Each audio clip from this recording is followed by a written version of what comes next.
Is that your uniform? Yes, sir. I returned from deployment earlier today. Do you have proof you're active military? Yes, sir. My military ID is in my jacket. Hands where I can see them. Do not reach for anything. Officer, you told me to show my ID. Officer Ryan Keller had no idea what kind of storm he had just stepped into. Within 3 days, the Pentagon would be alerted. Federal prosecutors would open a civil rights investigation. And Keller would be facing charges that carried a combined maximum sentence of 58 years in federal prison. The man kneeling on the asphalt looked calm, almost detached, but he was anything but ordinary. His entire detention was being captured on multiple cameras, and what those recordings would reveal would shock the nation. Before going any further, let me ask you something. Have you ever been judged or mistreated by someone who had power over you? Drop your answer in the comments. What Officer Keller didn't know was that the man he had just ordered to his knees was Staff Sergeant Marcus Reed. Reed was 29 years old. He enlisted in the Marine Corps just weeks after graduating high school. For over a decade, he served on active duty. He completed 4 overseas deployments, including 2 extended combat tours in the Middle East. Reed wasn't just another Marine, he was highly decorated. The military doesn't hand out medals casually. Every ribbon, every citation tells a story. His Silver Star came from a single brutal engagement where his unit was ambushed. Enemy fire pinned down several Marines. Reed ran forward through live fire, pulled 2 wounded teammates to cover, then returned again to drag a 3rd Marine to safety. All 3 survived because of him. He also carried 2 Purple Hearts, awarded for injuries sustained in combat. Each time he recovered and volunteered to return to duty. His commanding officers described him as disciplined, level-headed, and dependable under extreme pressure. He had recently been recommended for promotion to Gunnery Sergeant, a milestone many Marines never reach. On this early January morning, Reed wasn't looking for confrontation. He had returned stateside less than 24 hours earlier after completing an 8-month deployment. That morning, he attended a formal welcome ceremony on base. He was still wearing his Marine dress blues, the dark jacket, crisp white cover, polished shoes, medals aligned perfectly across his chest. His only goal was simple. He was driving home to surprise his mother. She thought he wouldn't be back for another week. He had about 45 miles left to go. Somewhere along the highway, he pulled into a small gas station to refuel and grab coffee. That's when Officer Keller entered the story. Keller was 36 years old and had worked as a county sheriff's deputy for nearly 9 years. On paper, his record looked clean. But within the local community, his reputation told a different story. Prior to this day, 5 civilian complaints had been filed against him. Every complainant was black. Each claimed they were stopped without cause. Each investigation was closed due to insufficient evidence. Keller faced no discipline. Residents in the area recognized his patrol car. Parents warned their children about him. Church leaders mentioned his name quietly. Once he detained a black school principal for nearly an hour because he said the man's vehicle didn't fit the neighborhood. Another time, he questioned a black graduate student for sitting alone in a public park, claiming he matched a vague description. No description was ever produced. And every time, nothing happened. That morning, Keller was off duty but driving his marked patrol vehicle. He stopped at the same gas station for coffee. When he exited the store, his eyes landed on Reed at the pump. He noticed the uniform, he noticed the medals, and instead of respect, something else surfaced: suspicion. In Keller's mind, something didn't add up. He had never personally seen a black Marine in dress uniform in that part of the county. Rather than assuming legitimacy, he convinced himself the uniform must be fake. He walked toward the gas pump. If stories like this matter to you, stay with me because what happens next changes everything. Keller stopped a few feet away, his hand hovered near his belt. "Is that uniform actually yours?" he asked. Reed turned calmly. He was tired but courteous. "Yes, sir. I just returned from deployment yesterday." There was no welcome home. "No thank you." Keller's eyes scanned the medals. "Do you have proof you're in the military?" Reed nodded and reached toward his jacket pocket where his military ID was stored. "Hands up, don't move," Keller snapped. Reed immediately froze and raised his hands. His training took over. "Officer, you asked for my ID. It's in my pocket." Keller stepped closer. "Get on the ground now." People nearby began watching. Phones came out. A woman at another pump whispered something under her breath. Reed slowly knelt. His knees touched the cold pavement. His dress uniform pressed against the concrete. The medals he earned under fire scraped the ground. And the moment no one could undo had begun. Officer Keller moved fast once Marcus Reed was on his knees. His tone sharpened, his posture stiffened, as if the situation had already turned hostile in his mind. Reed stayed still, hands raised, eyes forward. Years of combat training told him one thing above all else: don't escalate, don't argue, survive the moment. Keller conducted a rough pat-down. He searched Reed's pockets and pulled out several items: a military identification card, a pair of dog tags, folded deployment orders, and a small envelope stamped with official military markings. Everything was clean. Everything looked legitimate, Reed spoke calmly. You can verify all of that, sir. My commanding officer's contact is on the paperwork. I just want to finish my drive home. Keller barely glanced at the documents. These could be fake, he said flatly. A gas station employee stepped outside, drawn by the growing crowd. Officer, the clerk said uneasy, that uniform is real. I've seen Marines come through here before. Keller ignored him. An older man standing near the entrance spoke next. He leaned on a cane, wearing a faded veteran's cap. I served, the man said. Those medals aren't replicas, that's a silver star. Again, Keller ignored the voice. You giving me attitude? Keller asked Reed. No, sir, Reed replied. I'm complying. That was when Keller reached for his handcuffs. The metal snapped shut around Reed's wrists. The sound echoed louder than it should have. The chain pressed against the metals on his chest, scraping the ribbons he earned in combat zones thousands of miles away. You're under arrest, Keller said, for impersonating a service member and suspicious behavior. Both accusations were false. Both could have been disproven with a single phone call. Reed was escorted to the patrol car, still in full dress uniform, still calm, still silent. The drive to the sheriff's station lasted less than 15 minutes, but to Reed it felt longer than any convoy he had ridden overseas. Inside the station, conversations stopped when Keller walked Reed through the doors. Officers looked up from desks. Eyes moved from Reed's restrained hands to his uniform, then to Keller. Something was wrong, and everyone could see it. The booking officer on duty was Sergeant Alan Brooks. Brooks was a former Army infantryman who had completed 2 deployments in Iraq before joining law enforcement. He recognized military dress instantly. Brooks stared at Reed's chest. The ribbons, the placement, the wear. You can't fake this, he muttered under his breath. He turned to Keller. What is this? Keller responded defensively. He was acting strange. I thought the uniform was fake. He reached into his pocket. He reached for ID because you asked for it, Brooks said, his voice tightening. Brooks stepped closer to Reed and unlocked the cuffs without hesitation. Sir, I'm sorry, he said quietly. This shouldn't have happened. Reed flexed his wrists. Red marks circled them, but he said nothing. Brooks checked the documents anyway. He examined the military ID, the holographic seal, the embedded security features, the photograph that clearly matched Reed's face. He reviewed the deployment orders, official letterhead, unit numbers, dates, signatures. Everything was real. Brooks picked up the phone and called the base listed on the paperwork. The response was immediate and unmistakable. Yes, the voice on the line confirmed. Staff Sergeant Marcus Reed, active duty Marine Corps, 4 deployments, 2 Purple Hearts, Silver Star with Valor, promotion pending. There was a pause. Why is he being detained? Brooks didn't answer right away. He looked across the room at Keller. That call didn't end with a hang-up. The base contacted their chain of command. Command contacted headquarters. Headquarters contacted the Department of Defense. Within hours, the incident reached the Pentagon. Keller, meanwhile, began writing his report. He claimed Reed behaved suspiciously. He claimed the uniform raised concerns. He claimed he followed protocol, but everyone in the room knew the truth. They had seen the witnesses, they had heard the call, and they knew Keller's explanation wouldn't hold. That evening, Reed was released without charges. Sergeant Brooks personally drove him the remaining miles home. When Reed finally stepped through his mother's front door, she cried twice, once from relief and once from anger after hearing what had happened. Brooks stayed for a short while. Before leaving, he shook Reed's hand. Not all of us wear the badge the same way, he said. Thank you for your service, Reed nodded. Thank you for seeing me. And by the next morning, the story was no longer local. By sunrise the next morning, the incident had already moved far beyond the walls of the county sheriff's office. At Marine Corps Base Hartwell, senior officers convened an emergency briefing. What had happened to Staff Sergeant Marcus Reed was not being treated as a misunderstanding. It was being treated as a violation.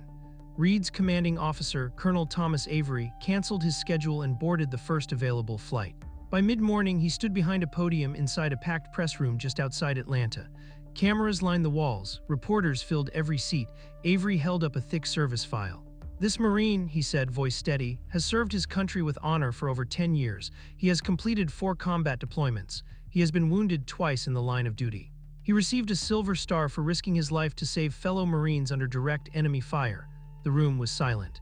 Yesterday, Avery continued, he was forced to kneel on the pavement at a gas station while wearing his official dress uniform. That is unacceptable. We expect full accountability. Within hours, federal agents arrived in the county. The Department of Justice Civil Rights Division formally opened an investigation. The FBI began collecting evidence. Surveillance footage from the gas station was seized in high definition. Body camera footage from Keller's patrol vehicle was logged. Civilian videos flooded in from multiple witnesses, all showing the same sequence of events. Reed standing calmly, Reed complying, Reed kneeling, Keller escalating. Investigators pulled Keller's personnel file. They didn't stop at the surface. They reviewed the prior complaints that had been quietly dismissed, 5 stops. 5 black civilians, no probable cause, no citations, no disciplinary action. This time the pattern mattered. Keller was placed on administrative leave that afternoon. His badge and weapon were taken. His access to department systems was suspended. By evening, internal affairs interviews were underway. Meanwhile, the videos hit social media. The first clip appeared online just before noon. The caption read, "Decorated Marine arrested in full dress uniform for pumping gas." Within an hour, it had over 200,000 views. By mid-afternoon, it crossed 1 million. Local outlets picked it up first, then national networks followed. Different politics, same footage, same reaction. "He survived war zones," one headline read. "Why wasn't he safe at home?" asked another. Veterans groups reacted immediately. The veterans of foreign wars issued a statement demanding justice. The American Legion called the arrest a disgrace. Active duty service members shared the video across private forums and public platforms. By nightfall, the story was trending nationwide. At the sheriff's office, Keller was interviewed by federal agents. He insisted he followed procedure. He claimed he did not recognize the uniform. He said Reed's movements concerned him. Agents played the footage back frame by frame. "What did his jacket say?" one agent asked. Keller hesitated. "U.S. Marines. And you didn't recognize that as a military uniform?" Keller said nothing. The next day, prosecutors filed formal charges. The list was extensive: assault under color of law, deprivation of civil rights, false arrest, falsification of an official report, and a hate crime enhancement, citing a documented pattern of racial targeting. Each charge carried serious prison time. Keller was terminated from the department before noon. His pension was frozen. His union declined to represent him once federal charges were confirmed. Reed, meanwhile, stayed mostly out of public view. He spent time with his family. He slept in his childhood room. But the weight of what happened didn't disappear. Reporters eventually asked him for a statement. "I stayed calm because that's what I was trained to do," he said quietly. "But that doesn't mean it didn't hurt." By the end of the week, the Department of Defense issued a statement acknowledging the incident and confirming full cooperation with the investigation. The Pentagon made it clear this would not be handled quietly, and the legal process was just beginning. Federal court proceedings began less than a month later. What had started at a roadside gas pump was now a full-scale federal case. The Department of Justice took control. This was no longer a county issue. It was a question of civil rights, military protection, and abuse of authority. The courtroom was packed on the first day. Veterans filled the back rows. Journalists occupied every open seat. When Staff Sergeant Marcus Reed entered, the room fell quiet. He wore a plain suit this time, but the posture never left him. Straight back, calm eyes, controlled movements. Prosecutors opened with the video. The gas station footage played on a large screen. Clear, uninterrupted, high resolution. Reed pumping gas, his uniform unmistakable, his medals visible even from a distance. Keller approaching. The order to raise hands, the command to kneel, the arrest. No dramatic narration was needed. The video spoke for itself. Next, prosecutors introduced Reed's service record. They walked the jury through it slowly. 4 deployments. Combat zones, medical records documenting shrapnel wounds. Award citations signed by senior officers. They read the Silver Star citation out loud. Staff Sergeant Reed exposed himself to intense enemy fire in order to rescue fellow Marines pinned down during an ambush. Several jurors lowered their eyes. Military experts testified next. Uniform specialists explained every detail shown in the footage: the proper placement of medals, the correct configuration of ribbons, the tailoring unique to official Marine Corps dress blues. "This uniform is authentic," one expert stated. "There is no doubt." The defense struggled from the beginning. Keller's attorney argued that his client lacked training in identifying military attire. The prosecutor responded with a simple question. "What was printed across the chest of the jacket?" The attorney hesitated. "U.S. Marines." So he didn't recognize the words U.S. Marines as indicating a service member. No response. The defense then claimed Reed's identification could have been counterfeit. Prosecutors introduced testimony from federal security specialists. Military IDs, they explained, contain embedded features that are nearly impossible to replicate and can be verified in minutes through official channels. "There was no attempt to verify," the prosecutor said. "Only an assumption." Witnesses from the gas station testified. The clerk, the elderly veteran, several bystanders, each described the same scene. Reed calm, Keller aggressive, no threatening behavior, no resistance. Then came the internal records. Federal investigators presented Keller's prior complaints. 5 civilians, all black, similar circumstances, stops without cause, detentions without charges, each dismissed internally. The jury was instructed to consider pattern, not coincidence. Keller took the stand in his own defense. He said he felt uneasy. He said something didn't feel right. He said he acted out of caution. The prosecutor leaned forward. "Caution for whom?" she asked. "The man pumping gas or the man holding the gun?" Silence filled the room. Closing arguments were brief. The evidence was overwhelming. The jury deliberated for less than 5 hours. When they returned, the foreperson stood guilty on all counts: assault under color of law, deprivation of civil rights, false imprisonment, official misconduct, hate crime enhancement. The judge scheduled sentencing for a later date. Keller was taken into custody immediately. Outside the courthouse, reporters swarmed. Veterans saluted Reed as he walked past. He acknowledged none of it. His expression remained steady. The verdict was only one part of the reckoning. The sentence was still coming. Sentencing took place 6 weeks later. By then, the case had become a national symbol. What happened in that small gas station was no longer viewed as an isolated incident. It was evidence of a system that failed until it was forced to look at itself. The courtroom was even more crowded than during the trial. Veterans in dress uniforms sat beside civil rights advocates. Federal prosecutors filled one side. Keller sat at the defense table, no longer wearing a badge, no longer protected by procedure. The judge entered and surveyed the room before speaking. He was a former Navy officer, someone who understood the meaning of uniforms, ranks, and service. "This court is not here to debate opinions," the judge said. "We are here to address facts." He reviewed the convictions one by one. Each carried a statutory range: assault of a protected service member, abuse of authority under color of law, unlawful detention, fabrication of official records, racial bias enhancement. The defendant, the judge continued, did not make a mistake. He made a series of choices. Prosecutors requested a sentence totaling 54 years in federal prison. They argued that Keller's actions were deliberate, unnecessary, and motivated by bias. They emphasized that Reed was not just a civilian. He was an active-duty Marine in full uniform, recently returned from combat. The defense asked for leniency. Keller's attorney cited stress, lack of intent, and claimed his client misread the situation. The judge shook his head. "You didn't misread a situation," he said, looking directly at Keller. "You ignored reality." Then he addressed Reed. "Staff Sergeant Reed," the judge said, "you stood where many would have broken. You showed restraint when you were shown none." The sentence was read slowly. 54 years in federal prison, no eligibility for early release. Permanent loss of law enforcement certification. Keller's shoulders collapsed. Outside the courthouse, the news spread instantly. Within an hour, video clips flooded social media. Headlines rolled across screens nationwide. By evening, international outlets picked it up.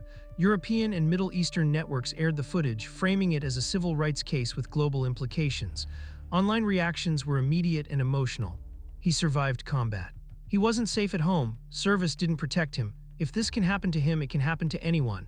Veterans organizations issued renewed statements. Civil rights groups demanded broader reform. Lawmakers referenced the case during floor speeches, but the legal consequences didn't stop with prison. Reed filed a civil lawsuit against the county and the state, citing negligence, failure to supervise, and systemic discrimination. Internal documents revealed that Keller's prior complaints were dismissed without meaningful investigation. The settlement negotiations moved quickly. The state agreed to pay $14.6 million, the largest civil settlement for police misconduct in the region's history. Money, however, didn't erase the memory. Months later, Reed spoke publicly for the first time. He stood before a panel of legislators, cameras rolling. "I've been shot at," he said calmly. "I've been injured, I've lost friends, but nothing prepared me for being treated like a threat in my own country." He paused. "In combat, I knew who the enemy was. That day, I didn't." The room was silent. Reed's testimony sparked legislative action. A bill was introduced requiring law enforcement agencies to verify military status through official channels before detaining anyone in uniform. Training protocols were revised. Footage from Reed's arrest became mandatory viewing at police academies. Change finally followed exposure, but Reed made one thing clear. "I'm not special," he said. "I'm just the one who got recorded." In the months that followed the sentencing, the case continued to ripple outward. What began as one wrongful arrest reshaped conversations across the country. Police departments reviewed their policies. Military leadership demanded clearer protections, and for many veterans, especially veterans of color, the story hit painfully close to home. At the Pentagon, senior officials convened a closed-door review. The conclusion was blunt. Existing procedures relied too heavily on discretion and not enough on verification. New guidance was issued nationwide. Officers encountering individuals in military uniform were now required to confirm service status through official federal channels before initiating detentions, except in cases of immediate danger. The footage of Reed's arrest became mandatory training material, not as a cautionary tale told quietly, but as a central lesson. Instructors paused the video at key moments: the approach, the assumption, the escalation. Recruits were asked a simple question: at what point did this go wrong? The answer was always the same. It went wrong the moment respect was replaced by suspicion. Meanwhile, Marcus Reed tried to return to a normal life. He resumed duty after medical clearance, but something had shifted. Loud noises unsettled him more than they ever had overseas. Public spaces felt different. He avoided gas stations when he could. The pavement, the sound of cuffs, the eyes watching, those memories lingered. He began receiving letters, thousands of them. Some were from veterans, others from civilians who had never served but understood injustice when they saw it. Parents wrote about warning their children. Service members wrote about fear they had never voiced before. One letter stood out. It was from a young Marine recruit. "I used to think the uniform protected me," the letter read. "Now I know it doesn't always, but seeing how you stood there showed me how I'm supposed to carry myself." Reed kept that letter. Civil rights organizations used the case as precedent. Federal prosecutors cited it in arguments involving abuse of authority. Judges referenced it in rulings. The name Reed v. State became shorthand for a failure that could no longer be ignored. Officer Keller disappeared from public view. His appeals were denied, his conviction upheld. His former colleagues distanced themselves. His name became a warning inside law enforcement circles, an example of what happens when power goes unchecked. But Reed never celebrated Keller's downfall. "I didn't want revenge," he said during an interview months later. "I wanted recognition, I wanted dignity." That interview aired nationwide.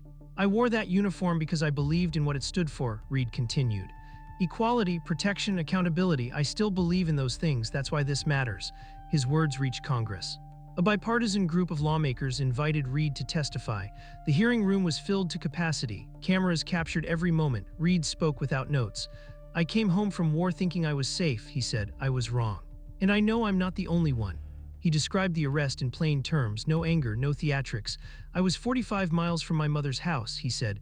"I was wearing the same uniform I wore to serve this country. And I was treated like a criminal." He looked directly at the lawmakers. "If this can happen to a decorated Marine, it can happen to anyone. Most people don't get cameras. Most people don't get Pentagon calls." The room remained silent long after he finished. That testimony pushed legislation forward. The Service Member Protection Act was introduced, requiring standardized verification, enhanced penalties for misconduct involving active duty personnel, and independent review of complaints involving racial bias. For the first time, systemic change felt possible, but Reed knew the work wasn't done. "There are stories you'll never hear," he said later, because they weren't recorded. The Service Member Protection Act passed later that year. It didn't happen quietly. It happened because the country had been forced to look at itself. The law required immediate federal verification before detaining any active duty service member in uniform. It mandated independent review boards for complaints involving bias, and it increased penalties when authority was abused against those who served. Marcus Reed attended the signing ceremony, standing quietly in the back of the room. No cameras followed him, no speeches were made about him directly. That was fine with him. He returned to duty shortly after, but his path changed. He accepted a role training younger Marines, focusing not just on combat readiness, but on composure, restraint, and survival off the battlefield. "The uniform doesn't make you invincible," he told them. "Your discipline does." Years later, Reed would still remember the sound of his knees hitting concrete. He would still remember the weight of metals pressing into the pavement. Those memories never fully left. Some nights they came back stronger than anything he remembered from overseas. People often asked him if the sentence was enough, if 54 years behind bars was justice. Reed always gave the same answer. "Justice isn't about punishment alone," he said. "It's about preventing the next time." He knew the truth most people didn't want to face. His case had advantages: clear video, witnesses, military backing, federal attention. Most people who experience abuse of power never get those things. Their stories end in silence. Their names never trend. Their cases never leave local offices. "That's the real problem," Reed said during one of his final interviews. "We only act when it's undeniable." He spoke once more before a national audience years after the trial. "I didn't go to war to come home and fight my own country," he said. "I believe the words we put on our uniforms. Freedom, justice, equality." He paused. "Those words have to mean something when no one is watching." Today, the footage of Reed's arrest is shown in classrooms, academies, and courtrooms across the country, not as entertainment. Not as outrage bait, but as a reminder. Power without accountability is dangerous. Assumptions destroy lives, and dignity should never depend on a camera being present. Marcus Reed still drives that same highway sometimes. He still stops for gas. When he does, he keeps his hands visible out of habit, not out of fear, but out of memory. He knows progress is slow. He knows laws don't erase bias overnight. But he also knows something changed because the country was forced to see him, not as a threat, not as a suspicion, but as an American who served. And that, he believes, is where accountability truly begins. If stories like this matter to you, make sure you're subscribed so you don't miss what comes next. Accountability only happens when people pay attention, and these cases disappear when we stop talking about them. Now tell me in the comments, Was the sentence fair, or does the system that protected him for years deserve even more scrutiny?